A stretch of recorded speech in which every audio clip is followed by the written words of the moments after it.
जिन स्वराज के सूत्रधार प्रशांत किशोर ने नीतीश कुमार की आलोचना की है कि वे अपने ही सरकारी अधिकारियों से सम्मान पाने में असमर्थ है। प्रशांत किशोर के अनुसार आज बिहार में न तो सब इंस्पेक्टर और न ही इंस्पेक्टर, शिक्षक या यहाँ तक कि बैंक भी मुख्यमंत्री के निर्देशों का पालन नहीं करते हैं। अधिकार की ये कमी राज्य के शासन के लिए एक महत्वपूर्ण चिंता का विषय है। ब्रिटिश शासनकाल के दौरान बिहार को कारखानों में उत्पादन के लिए इंग्लैंड को कपास और नील निर्यात करने के लिए जाना जाता था। प्रशांत किशोर आज के परिदृश्य से तुलना करते हैं, जहां बिहार की पूंजी और श्रम को तमिलनाडु और गुजरात जैसे अन्य राज्यों में भेजा जा रहा है। विडंबना यह है कि वहां उत्पादित माल को फिर से बिहारियों को ऊंचे दामों पर बेचा जाता है। बिहार की मौजूदा आर्थिक स्थिति उसके औपनिवेशिक अतीत की झलक है। बिहार श्रमिकों द्वारा अर्जित धन को दूसरे राज्यों के उद्योगों में लगाया जाता है।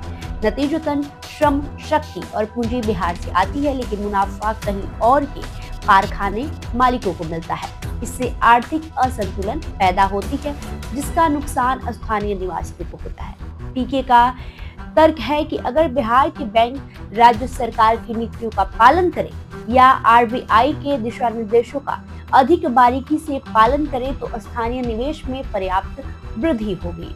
उनका अनुमान है कि बिहार में ही सालाना 2 लाख करोड़ का अतिरिक्त निवेश किया जा सकता है। इसी तरह के निवेश से बिहारियों को काम के लिए पलायन करने की जरूरत कम हो सकती है। इसके अलावा बिहार से संसाधनों के बाहर जाने से इसकी अर्थव्यवस्था पर दीर्घकालिक प्रभाव पड़ता है। स्थानीय बैंकों द्वारा राज्य के बाहर निवेश को प्राथमिकता दिए जाने के कारण बिहार में अवसर सीमित रह जाते हैं। इस स्थिति के कारण कई निवासियों को दूसरे क्षेत्रों में रोजगार की तलाश करनी पड़ती, जिससे आर्थिक निर्भरता का चक्र चलता रहता है। प्रशांत किशोर की आलोचना एक प्रणालीगत मुद्दे को उजागर करती है, जहां प्रचुर संसाधन और जनशक्ति होने के बावजूद बिहार आर्थिक रूप से पिछड़ता है। गलत प्राथमिकताओं और अप्रभावी शासन के कारण राज्य की क्षमता का दोहन नहीं हो पाता है। वहीं औपनिवेशिक काल से तुलना करने पर एक सतत समस्या सामने आती है। विभिन्न क्षेत्रों के प्रगति के बावजूद बिहार को ब्रिटिश शासन के दौरान जैसी चुनौतियों का सामना करना पड़ रहा है। इन मुद्दों को संबोधित करने के लिए रणनीतिक नीतिगत बदलाव और प्रभावी नेतृत्व की आवश्यकता है। ये मौजूदा स्थिति बिहार के नीति निर्माताओं और हितधारकों के बीच आत्मनिरीक्षण की मांग करती है। स्थानीय निवेश और विकास के लिए अनुकूल माहौल को बढ़ावा देकर राज्य को अपने संसाधनों का प्रभावी ढंग से दोहन कर सकता है और अपने लोगों के जीवन स्तर में सुधार कर सकता है।